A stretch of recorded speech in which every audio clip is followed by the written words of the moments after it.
Senhor presidente, meus eminentes colegas senadores e senadoras, eu peço a Vossa Excelência, presidente, que seja um pouco tolerante comigo, porque eu escolhi justamente para falar nessa sexta-feira, porque na sexta-feira nós não temos tanta exigência de tempo, somos poucos e podemos ter a compreensão da Posso assegurar a Vossa Excelência que chegamos tranquilamente tolerantes, como sempre somos. Já conversei com o senador Mozarildo e também com o senador Simão. Vossa Excelência fique bem à vontade. Porque eu não queria que terminasse esse semestre sem que eu tivesse a oportunidade de fixar meu ponto de vista sobre a situação atual do nosso país. Embora compreenda que meu desejo não é outro, senão o de ter um certo alívio em relação à minha consciência de não ter ficado calado, embora eu me recorde muito bem do general Goberi, quando ele uma vez disse que se nós quiséssemos guardar um segredo, colocássemos nos anais do Congresso Nacional. De maneira que eu quero abordar a crise atual do país, a crise que eu posso chamar da vontade popular. Em 1972, senhor presidente, era a Conferência de Estocolmo, a primeira manifestação do mundo, através das Nações Unidas, sobre o problema ecológicos, da maneira como nós o vemos atualmente, que é o problema da salvação da terra e, portanto, do gênero humano. E, nesse ano, eu, nessa tribuna, tive a oportunidade de dizer que o desenvolvimento econômico e a expansão, eles tinham perdido aquela sacralidade de ser sinônimos de progresso e que havia novos conceitos e reflexões e dúvidas sobre se esse caminho que o mundo estava tomando era um caminho certo ou errado.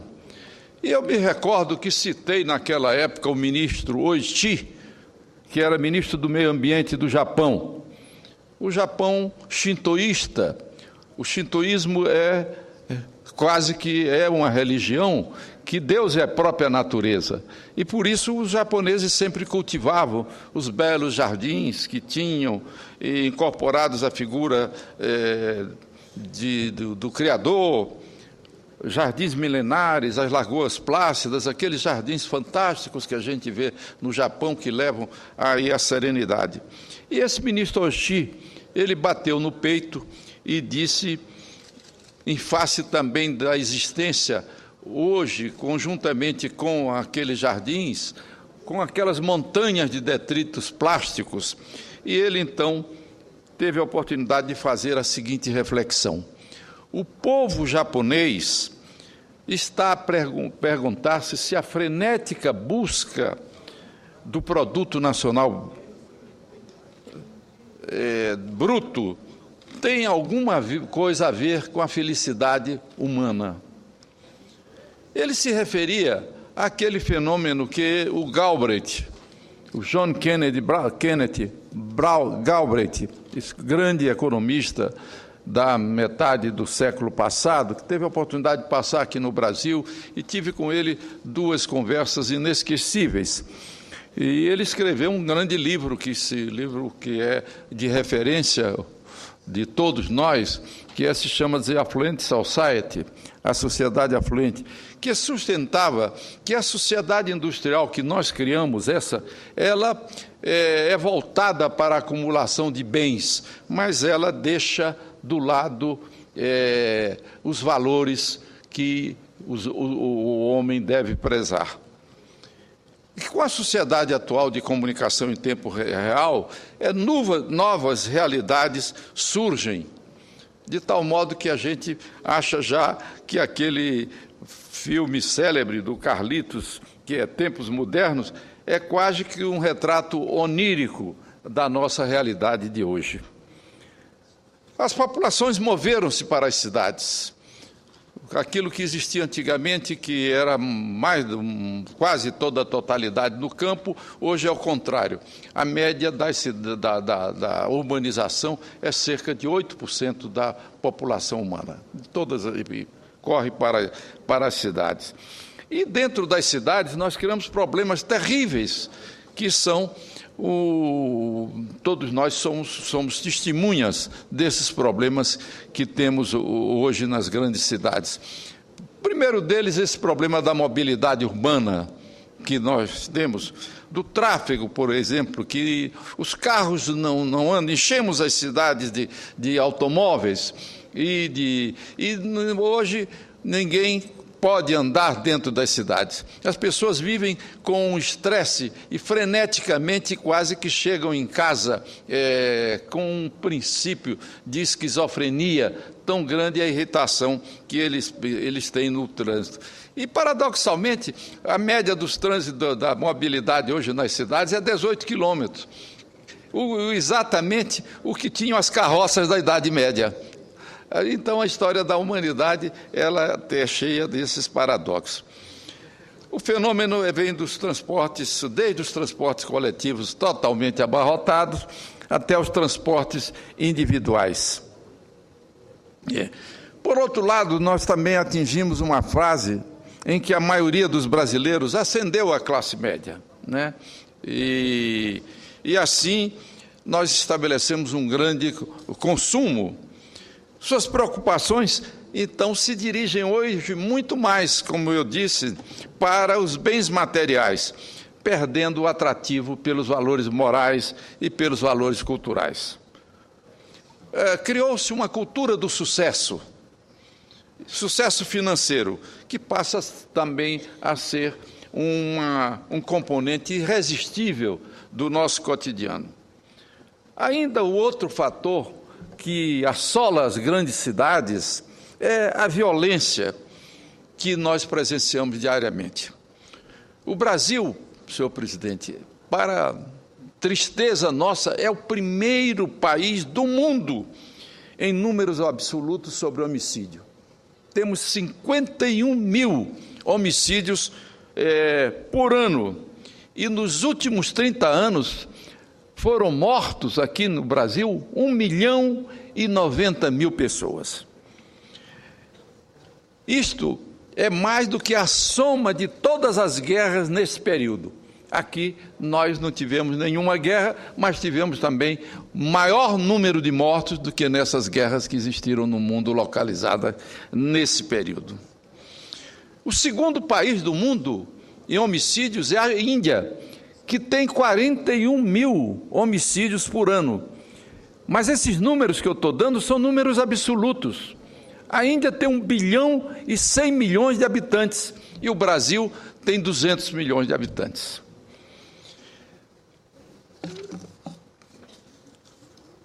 Numa pesquisa feita pelo IPEA, que é um órgão governamental, quer dizer, insuspeito, ele aferiu que 78% dos brasileiros hoje saem de casa, ou não saindo de casa, têm medo de serem assassinados, e 91% têm medo de serem assaltados. Todos nós temos uma história a contar de amigos, de pessoas assaltadas, ou na nossa própria família. Eu mesmo tenho um sobrinho no dia que recebia o diploma de engenheiro, ele foi assassinado na sua motocicleta na Rua Voluntários da Pátria, no Rio de Janeiro. Então, cada um de nós tem um histórico de violência. Por outro lado, nós temos uma legislação que a meu ver, essa legislação é responsável pelo crescimento do homicídio no Brasil e esses números que nós citamos.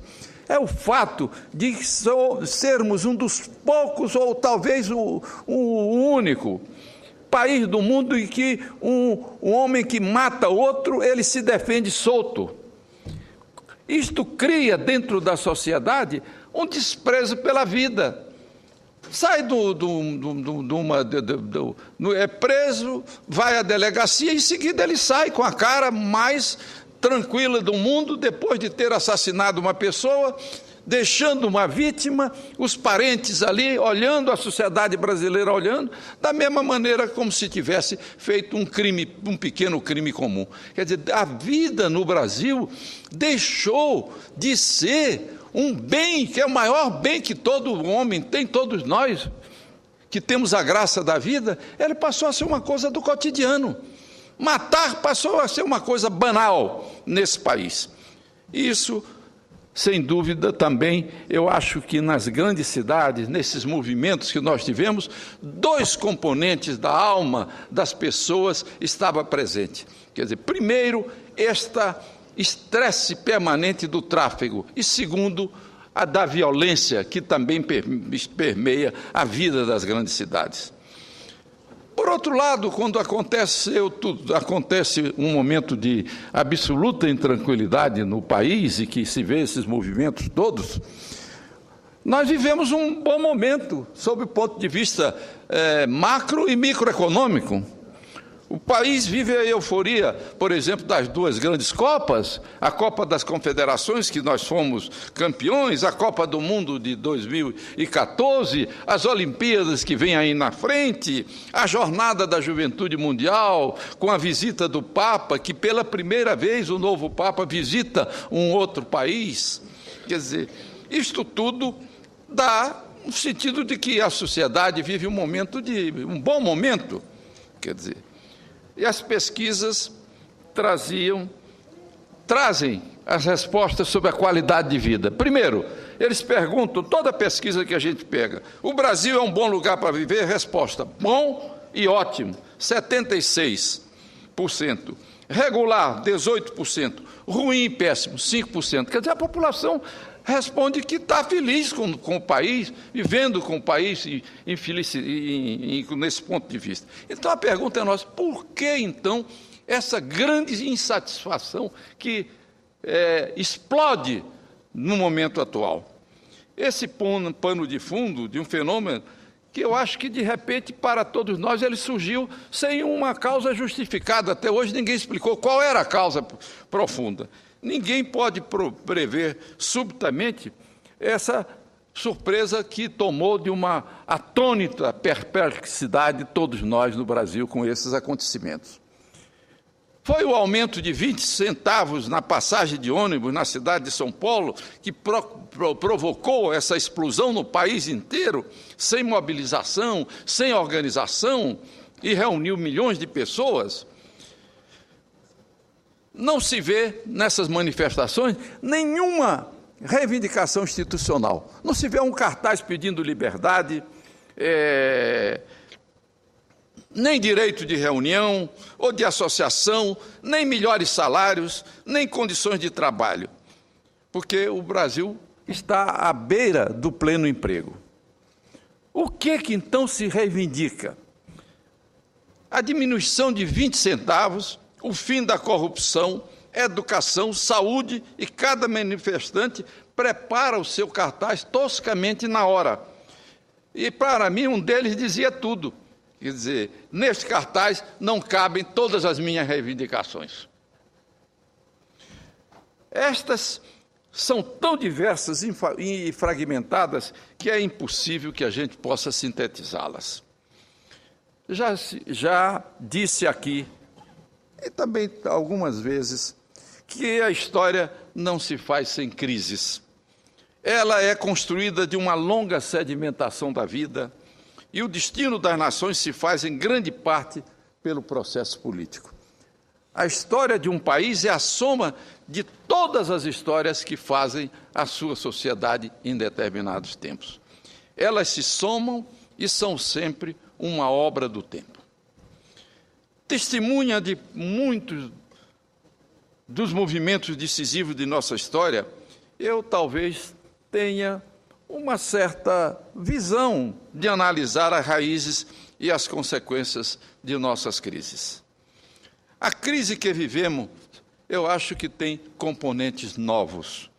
Depois do fim das ideologias do nosso tempo, a mais dominante delas, que foi o comunismo, as novas gerações, sem causas, sem utopias, elas são presas fáceis do niilismo, das drogas, do alcoolismo e de uma coisa que hoje domina quase grande parte, a sublimação dos prazeres.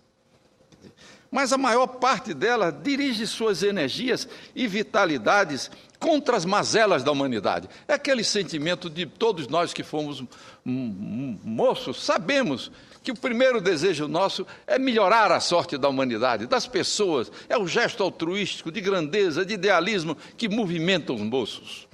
E que todos nós já tivemos e, às vezes, até na velhice, mantemos esses sentimentos. Isso é mais fácil em países como o nosso, onde tudo está sendo feito, quando descobrem pelas novas tecnologias da informação o seu poder de manifestar seu desacordo sobre tudo.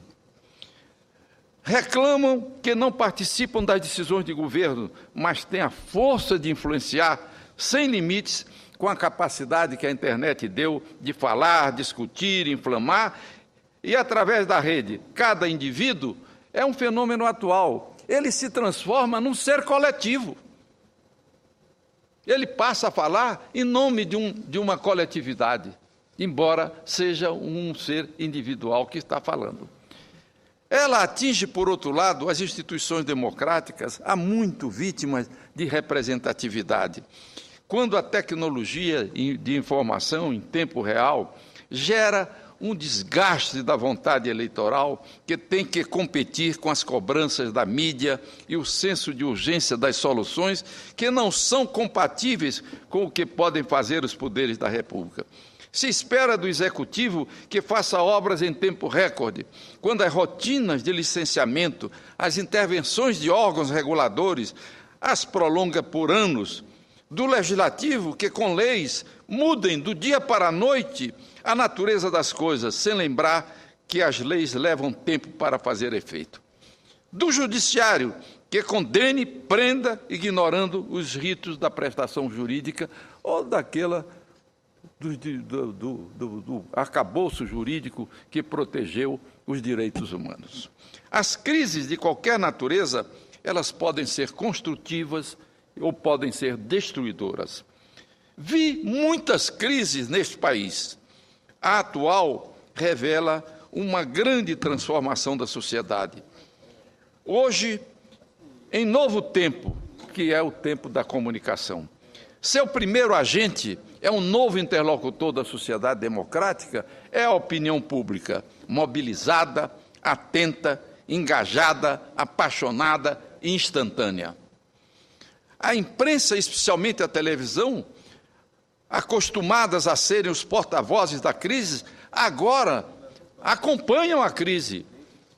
Tem a sua pauta pautada pelas redes de comunicação social e sofrem também uma forte contestação. Como discernir, na pluralidade dos manifestantes, os que são de boa fé, os aproveitadores, os interesses políticos e os interesses subalternos? Esse é um dos grandes problemas que atingem em cheio as organizações policiais, obrigadas a um regime de tensão permanente e que, muitas vezes, no combate ao banditismo, que se infiltra nas grandes massas humanas, elas ferem os inocentes. Mas, adiante, no compreender quais as reivindicações que são majoritárias, que representam as centenas de milhares de vozes que reúnem-se nas ruas do país, caímos no exercício de tentativas. Uma certeza, a cobrança é absolutamente por mudanças. Cito esses fatos para que se veja a complexidade que nós temos que examinar no que acontece. Nas várias esferas do poder, reagimos com senso de urgência na tentativa de responder a essas vozes. Os parlamentares somos considerados como os primeiros repudiados. Representamos o político por excelência, na dicotomia entre a vontade do eleitor e a solução dos problemas cotidianos fora do alcance da ação legislativa. Este fenômeno, que não é nosso, ele se repete em escala mundial, é comum a todos os países, se torna mais agudo pela peculiaridade do voto que nós temos, proporcional uninominal, que leva o eleitor a desconhecer quem ele elegeu. O barômetro latino-americano, que é uma aferição da opinião pública do continente, que eu recebo sempre, procuro ler, consultá-lo, traz inúmeros números que são preocupantes. Eles dizem, por exemplo, que 17% dos latino-americanos preferem um regime autoritário contra 58% que confiam na democracia. No Brasil, são respectivamente 19%, sobe um pouco, e 54%. O Congresso Nacional, e em particular o Senado, tem tentado reagir com uma agenda positiva que procura identificar a demanda difusa das manifestações.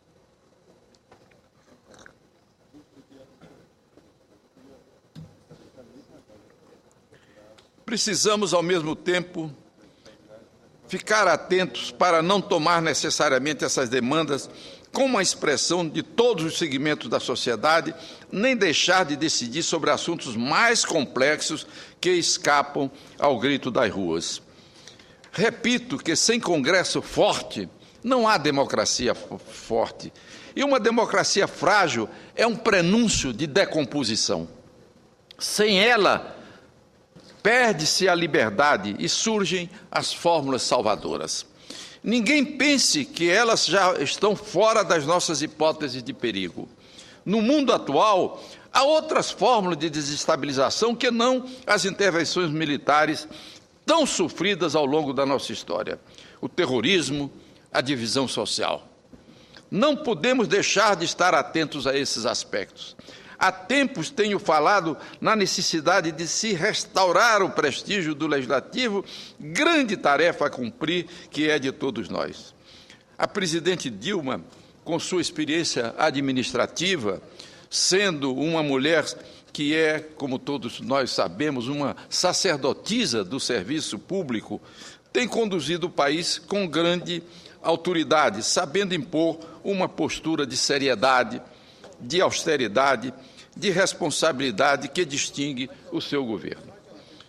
O Executivo, sob o seu comando, tem enfrentado com serenidade os graves problemas econômicos mundiais. O Brasil cresceu nos últimos anos 6 anos e é o 6º PIB do mundo.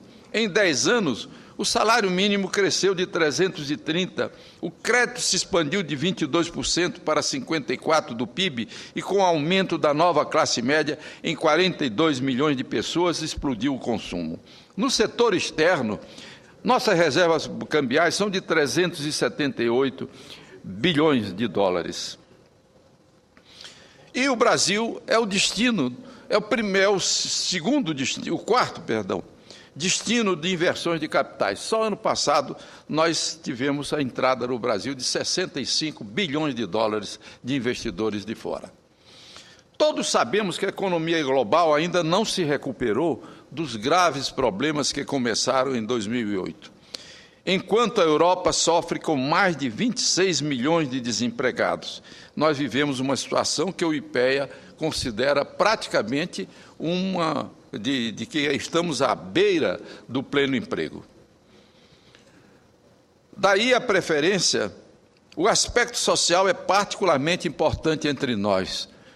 E eu tenho a satisfação de dizer que foi no meu governo que se incluiu a agenda social nas preocupações principais do país. Basta ver o slogan daquele tempo, tudo pelo social. Todos sabemos, o aspecto social é particularmente importante entre nós, que precisamos superar a histórica diferença entre os mais ricos e os mais pobres. Daí a preferência da presidente com sua capacidade gerencial para o aperfeiçoamento e aprofundamento de programas como o Bolsa Família, que ela encontrou, o Minha Casa Minha Vida e a sua implantação do Brasil Carinhoso.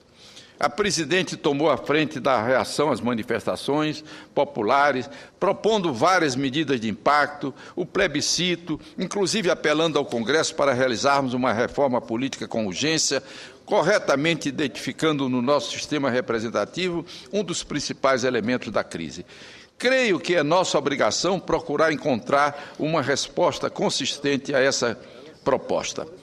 Já disse aqui que, quando examinamos a história, verificamos que os sistemas se aperfeiçoam e avançam ou envelhecem ou apodrecem. Assim aconteceu, para citar um exemplo clássico, a Revolução Francesa com o Ancien Régime. A monarquia havia envelhecido, o Estado francês delineado por Philippe o Belo, criado por Henrique IV e Richelieu, tornara-se incapaz de atender os grandes problemas do povo. Então, tudo se convulsionou. As ideias e a história saltaram para um grande espaço. A República, a maneira de fazer a democracia foram reviradas pelo direito e pelo avesso. Os dois primeiros estados se torceram com Mirabeau, Lafayette, Talleyrand. Danton, Marat e Robespierre trouxeram à cena o Abade Sieyès, que chamou de terceiro estado o povo como protagonista da vida pública. No Brasil, em 1889, um grupo de intelectuais, em grande parte militares, proclamou a República sem povo, como dizia Aristides Lobo. O Império também havia envelhecido. Fora extraordinário o esforço de construção que permitira sairmos da colônia para um parlamentarismo real. Havíamos conseguido superar o maior desafio da nossa história, a tragédia irreparável, uma mancha negra que até hoje não sai da nossa história, que foi a escravidão. Havíamos estabelecido a base da independência do Poder Judiciário. Havíamos criado um Estado de Direito, imprensa livre, separado a Igreja e Estado, dado muitos e definitivos passos. Naufragou, todavia, o Império, sobretudo por causa do sistema eleitoral, na ilegitimidade representativa que contaminava os partidos, e a República se fez nesse vazio, apareceu e se implantou. Nós estamos verificando, numa rápida passagem, que no âmago de todas as nossas crises e grandes transformações estava o problema de crises políticas e também sobre o sistema eleitoral. Da nova República envelheceu depressa e se passou a ser República Velha. Desde Floriano, os militares se agitaram, o estado de sítio tornou-se permanente, os tenentes levantaram bandeiras de mudanças e de bem comum. A República precisava de povo. Em 30, foi a conquista dessas aspirações nacionais, cansadas do café com leite. Para chegar um pouco no tempo, Juscelino assumiu sobre os restos da crise de novembro de 55. Seguindo o exemplo de Dom João VI, ele refugiou-se na construção de Brasília para poder entregar... Estou terminando, senhor presidente. Para poder entregar o governo ao sucessor e escapar da deposição anunciada. Com a renúncia louca de Jânio Quadros, demos um grande passo para o abismo. Ela pôs em andamento a máquina que desembocou em 64, que atropelou a tentativa de Tancredo Neves de viabilizar, pela introdução do parlamentarismo, a legalidade. A solução foi constitucional, mas careceu do suporte de um pacto que unisse o país e não somente os políticos. A crise que levou à intervenção militar de 64 não tinha suas raízes na Constituição de 46, mas em nossa incapacidade de criar um sistema eleitoral e partidos nacionais. O Brasil fez com grandeza o longo caminho entre a formação dos direitos individuais, dos direitos sociais, até chegar aos direitos difusos. Estabeleceu-se um regime de progresso e maturidade. Muitas vezes, no Brasil, a gente esquece e é feita uma injustiça. Este país foi feito, na sua estrutura institucional, aqui dentro do Congresso Nacional. Nós, ao contrário, eu tenho dito isso algumas vezes, ao contrário da América Espanhola, nós não fomos construídos em batalhas. como de Ayacucho, Carabobo, as grandes batalhas que fizeram a América Espanhola, que se dividiu todo. Não, aqui nós fomos uma construção política. A independência foi uma construção política. E a seguir, qual foi o primeiro gesto da independência? Depois da independência, convocar uma constituinte. Para quê? Para que tivéssemos o Estado de Direito, a lei a regular, um Estado monárquico absoluto. E aqui dentro, na Constituinte, há o exemplo nosso. Nós discutíamos a liberdade de ir e vir, o habeas corpus, quando era um rei absoluto que podia fazer tudo. Nós discutíamos universidade, quando não tínhamos nem escolas. Nós discutíamos liberdade de imprensa, quando não tínhamos prelo. Então, as ideias que foram sendo construídas, as ideias liberais que construíram o Brasil, foram feitas aqui dentro do Congresso. O povo brasileiro goza até hoje, nós conseguimos trazer até agora, ao longo de toda a nossa história, esse arcabouço jurídico de um país com instituições fortes que nós temos hoje, capazes de sofrer esses abalos, foram feitas aqui. O que se faz todo dia, às vezes a gente vota uma lei, não tem a dimensão do que ela representa para o futuro. Mas esses dias, por exemplo, nós votamos leis importantíssimas aqui sobre o ponto de vista institucional. Todo dia nós temos a oportunidade de dar a nossa contribuição. Depois, a nossa república também tem outra grande coisa do Brasil. Nós incorporamos todas as classes políticas ao longo da nossa história nas decisões de poder. A república se incorpora às classes rurais, incorpora as classes urbanas, incorpora as classes liberais e chega a um ponto até que incorporou os operários. No mundo inteiro se fez guerra para que isso ocorresse. A palavra revolução e revolta dominou o século passado todo, ele. E aqui no Brasil, nós conseguimos isso, sair dos barões do café para chegarmos a um operário na presidência da República. E hoje, a mudança extraordinária, que é uma mulher, uma mudança de gênero. Portanto, ao longo da história do Brasil, o país, quer dizer, realmente foi um país que deu certo, foi um país que se realizou e hoje é a sexta economia do mundo. Então, a nossa grande pergunta, a nossa grande indagação, onde está a grande insatisfação que realmente domina e que assola as nossas multidões, que fazem com que as nossas ruas sejam tomadas dessa grande revolta? Essa é a grande indagação que nós todos temos que fazer. Agora, eu quero dizer que eu vou apressar, senhor presidente. O senhor terá o tempo necessário, presidente. Eu vou dizer que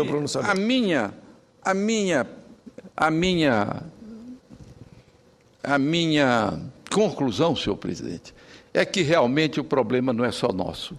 O problema é do mundo inteiro. É que nós buscamos uma sociedade, que é a sociedade industrial, que ela, para repetir, ela tem os seus valores na acumulação de bens, na acumulação da qualidade de vida econômica, mas nós não pensamos na qualidade da vida.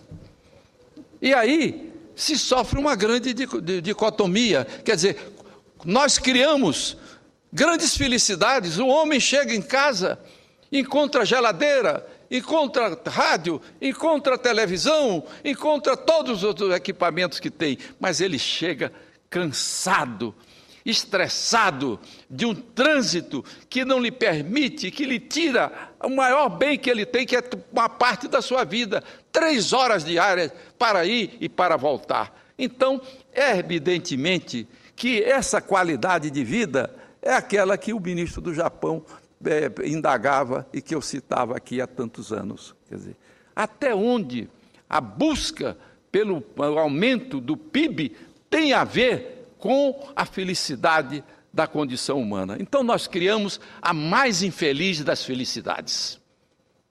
Esse, a meu ver, é a grande insatisfação que existe dentro de cada um e que, sobretudo, ela se concentra nos moços, quando eles tem tudo isso e tem vontade de mudar essa situação. E tem angústia para mudar o mundo, para que o mundo melhore muito mais. Eu quero justamente identificar nesse conjunto a raiz de todas as revoltas, de todas as incompreensões no meio de grandes felicidades que nós temos e de grande conquista de bens que a sociedade passou a acumular, incorporando nas classes médias milhões de pessoas, incorporando o salário mínimo aumentando 330%, enfim, tudo isso, mas até onde isto tem a ver com a qualidade de vida das pessoas, com a felicidade das pessoas. E é isso que eu aí vou buscar. O velho Jefferson, há tantos anos, ele incorporou na definição a busca da felicidade. Ele não sabia, quase não tinha noção do que ele estava dizendo. Mas hoje a gente vê com muita clareza que essa expressão ela pode resumir tudo que a gente está sentindo, que está faltando na realização de cada jovem, de cada ser humano, de cada pessoa que sai para ficar revoltada contra tudo que acontece na sociedade. E também, nós não podemos desconhecer que nós damos margem a muitas dessas incompreensões. O sistema político dá margem a muitas dessas incompreensões. O Brasil não conseguiu fazer partidos políticos que a democracia se sustentasse. Não conseguiu fazer um sistema de representatividade que realmente atendesse aos anseios do povo. Basta ver essa busca que nós temos, 1.402 candidatos na última eleição. Toda essa gente em busca de dinheiro para fazer a eleição. Ora, tem que se mudar alguma coisa disso, gente. Não podemos postergar. Temos que mudar o sistema eleitoral. Esse voto proporcional, do jeito que nós praticamos, ele é absolutamente destruidor dos partidos, ele é destruidor do Congresso, ele é destruidor da Câmara, ele é destruidor da classe política, e ele tem sido responsável pela má vontade do povo, pela incompreensão do povo e realmente pelos resultados que só tem diminuído o prestígio da instituição representativa. O partido político, ele foi o caminho pelo qual a democracia pôde organizar-se e ser o melhor sistema de autogoverno. Sem partidos políticos fortes, não há parlamentos fortes. E, sem estes, a democracia descamba para a demagogia, para a política pessoal, com todos os descaminhos que levaram no Brasil à decomposição dos costumes políticos. Repito aqui o que já disse algumas vezes: o atual sistema eleitoral partidário chegou ao fim. E é com tristeza que podemos afirmar que ele deteriorou-se, para não usar uma palavra mais dura, dizer que acabou-se.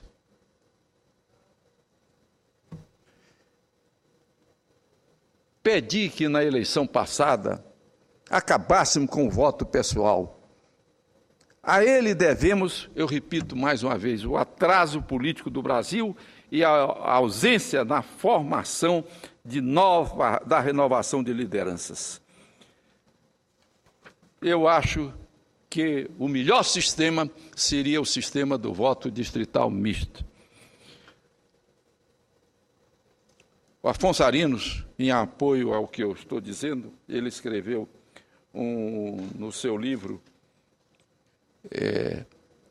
do sistema constitucional, ele diz: a verdade é que na prática, mais que ao presidente, ela veio enfraquecer politicamente o Congresso. O Afonso identificava que esse voto, esse sistema eleitoral, em vez de não só ele prejudicava os partidos, prejudicava a política, mas, sobretudo, o Congresso. E é o que nós estamos vendo, o que ele veio, o que fez.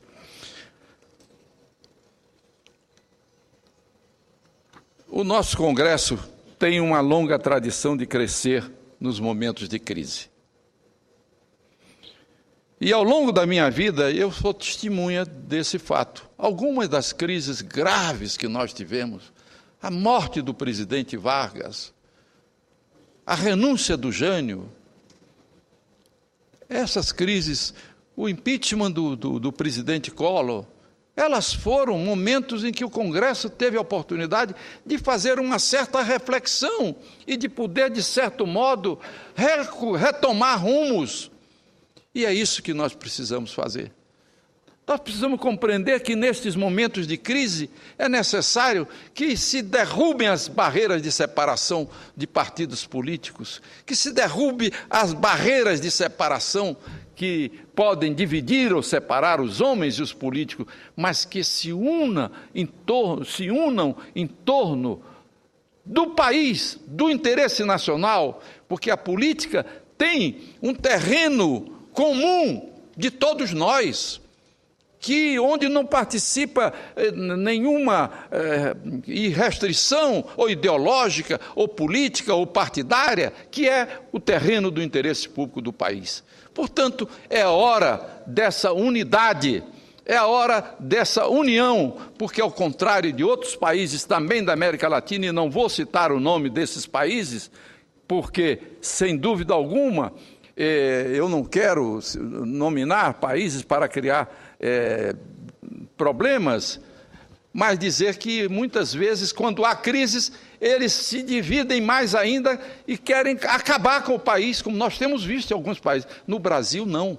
A nossa tradição é, nos momentos de crise, nós estabelecemos soluções para salvarmos o país, para ajudarmos o país, porque se nós recebemos o país como recebemos até hoje, e no relato que fiz, nós não temos o direito de transmitir aos nossos sucessores um país dividido, um país fragmentado, que nós não encontramos. Portanto, é esse o nosso dever nesses momentos. Ouço o senador Pedro Simão.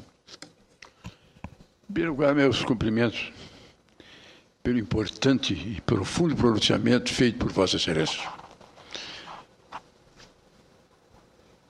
Vossa Excelência, muito mais moço que eu, mas mais ou menos igual. Mais moço? Mais moço, Vossa Excelência, claro que sim. O Magalhães Pinto dizia que só é velho quem tem um ano mais do que eu. Vossa Excelência é da minha idade.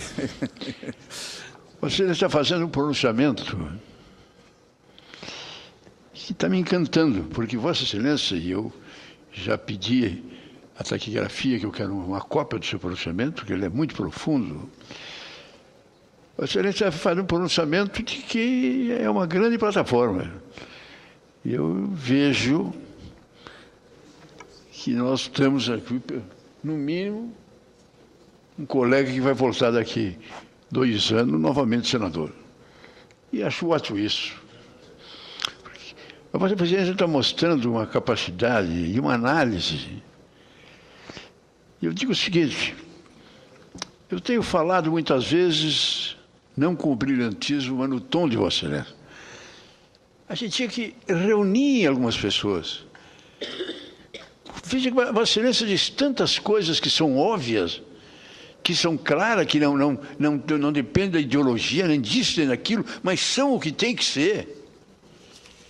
Que não dá para entender que você faz um pronunciamento desse, tinha que ter a parte de vários partidos e tinha que dar continuidade. Tinha que dar continuidade. Eu acho que se... E faço justiça a Vossa Excelência, como presidente do Senado, Vossa Excelência criou, inclusive, vários grupos nesse sentido, no penal, no civil, que fizeram, diga-se de passagem, na reforma política, que fizeram um bom trabalho.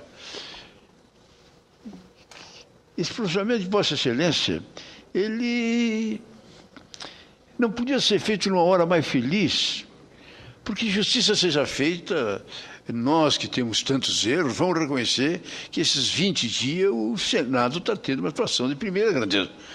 está trabalhando, está se esforçando, vai até a madrugada, estão feitos entendimentos nesse sentido. Eu acho que isso podia ser feito. A presidente de um lado, Vossa Excelência do outro, podiam constituir num grupo que realmente analisasse e aprofundasse. Quanta coisa nós temos que nós podemos fazer, como diz Vossa Excelência, um povo que não tem ódio, que não tem radicalismo, que tem um coração aberto para a sociedade. Vossa Excelência podia, até digo eu, liderar um movimento nesse sentido. Vossa Excelência tem credibilidade, tem autoridade. Vossa Excelência do seu governo foi um governo altamente democrático, viveu momentos muito difíceis e procurou teses e se esforçou e iniciou e teve.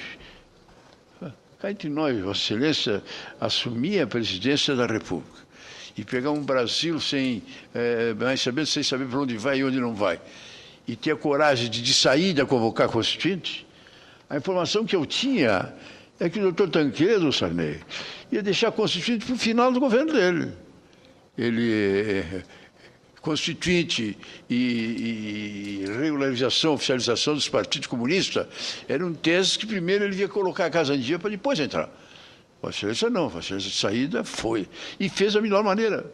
Pegou um grupo de notáveis para fazer, quer dizer, Vossa Excelência deu um espírito. Havia um sentimento muito grande de todo o Brasil por uma Assembleia Nacional Constituinte exclusiva. O Congresso não aceitou. Eu também tenho minhas dúvidas nesse sentido. Vossa Excelência ficou no meio termo. Pegou uma comissão de juristas, de políticos, de gente de alta credibilidade para fazer um projeto que veio pronto e acabado. Aqui nessa... Vossa Excelência podia iniciar. Olha que era um belo trabalho para o senhor iniciar uma conversa nesse sentido e fazer que surja o movimento, que leve adiante, porque senão daqui mais 15 dias termina o pessoal na rua, nós aprovamos mais algumas emendas, fizemos o nosso papel e volta tudo igual como era. Eu acho que esse é o momento que nós poderíamos aproveitar para dar, como Vossa Excelência está falando, dar uma mexida definitiva. Mas meus cumprimentos. Sinceramente, fico emocionado com Vossa Excelência e acho que Vossa Excelência está com uma bela plataforma. Até não vou mentir, não é uma inveja satânica, mas é uma inveja cristã que eu tenho desse seu pronunciamento. Muito obrigado, meu caro senador Pedro Simão.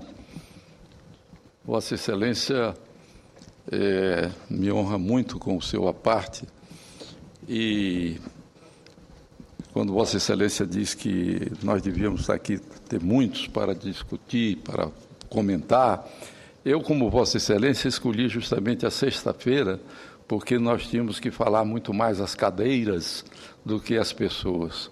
Mas nós temos o exemplo já de Santo Antônio, que quando não tinha fiéis para pregar, ele pregou aos peixes, e o Padre Vieira também fez a mesma coisa.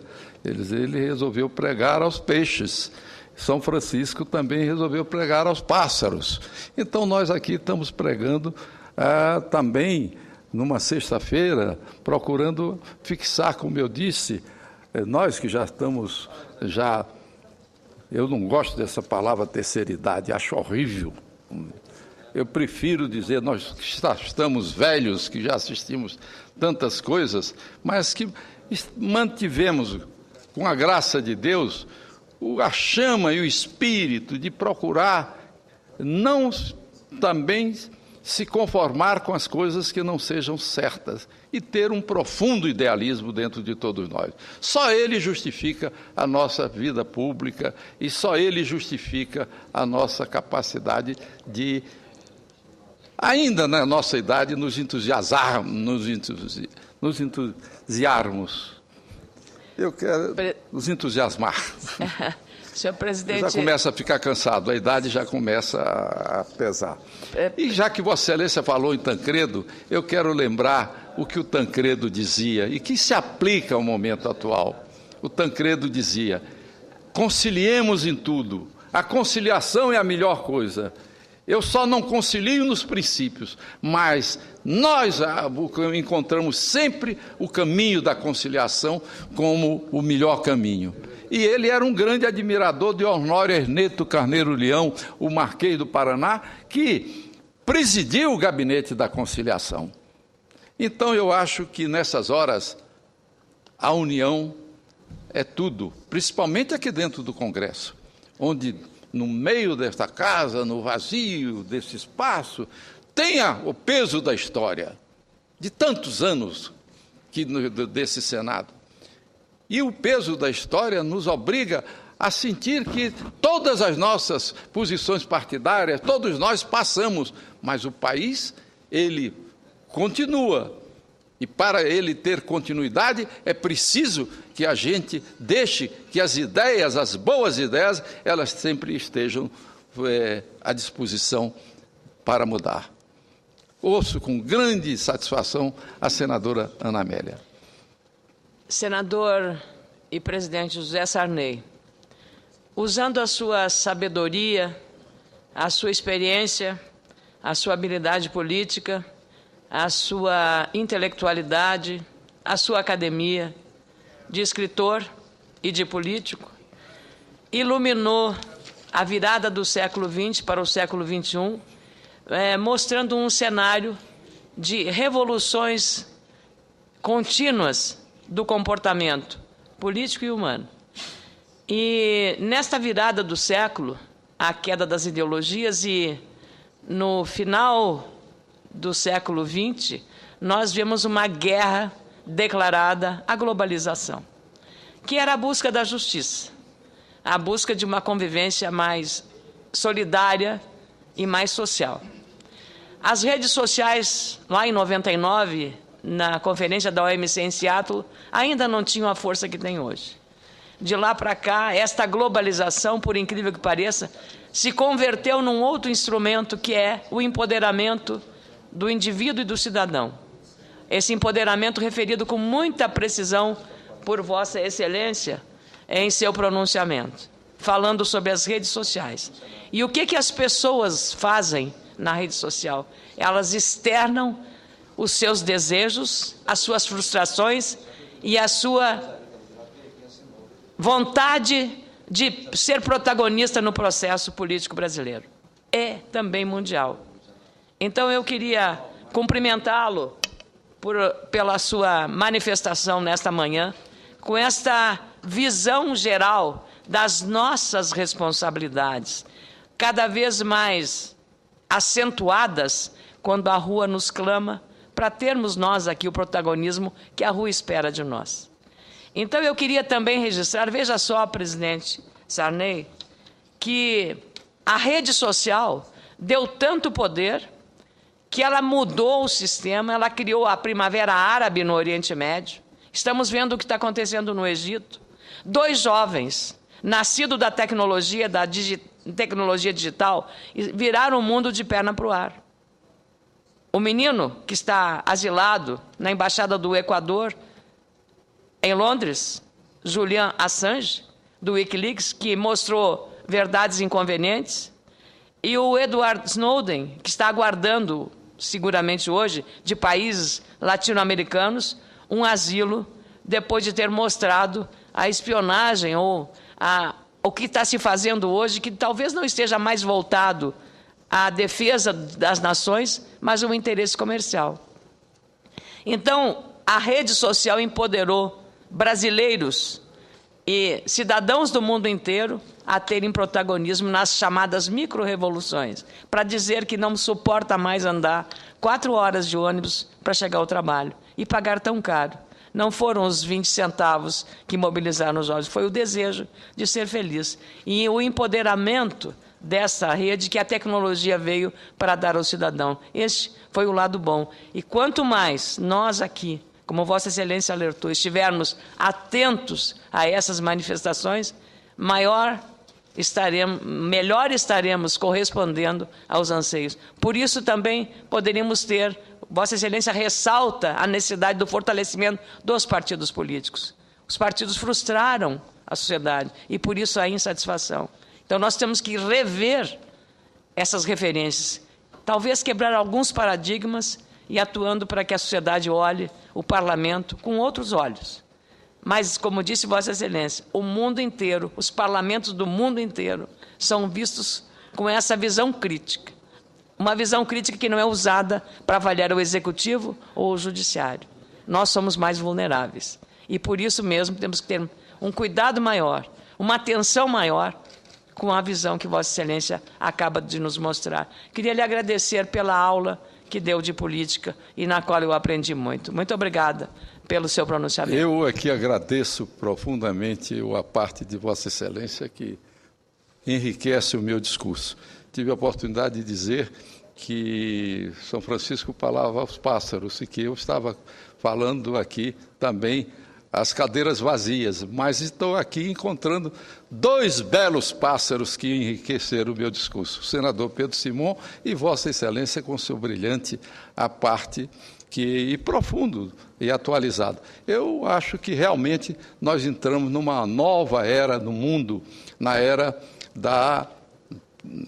não da sociedade só da comunicação, como também no que significa a era da internet. A concepção de rede, que sempre nós tivemos uma mentalidade construída ao longo de milênios de causa e efeito.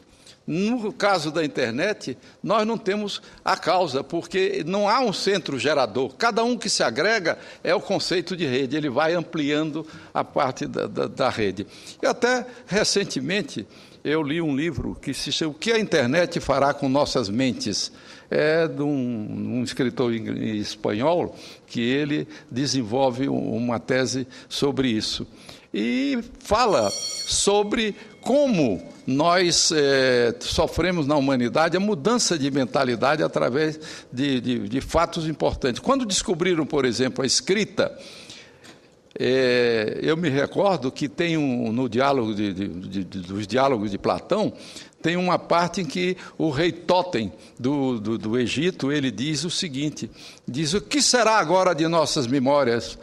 O que nós vamos fazer? Porque todo o conhecimento humano era armazenado na memória. Ele diz, não vamos ter mais discussões, a humanidade vai regredir, o homem vai se... Era a impressão que a escrita, a descoberta da escrita, tinha feito e produzia naquele tempo.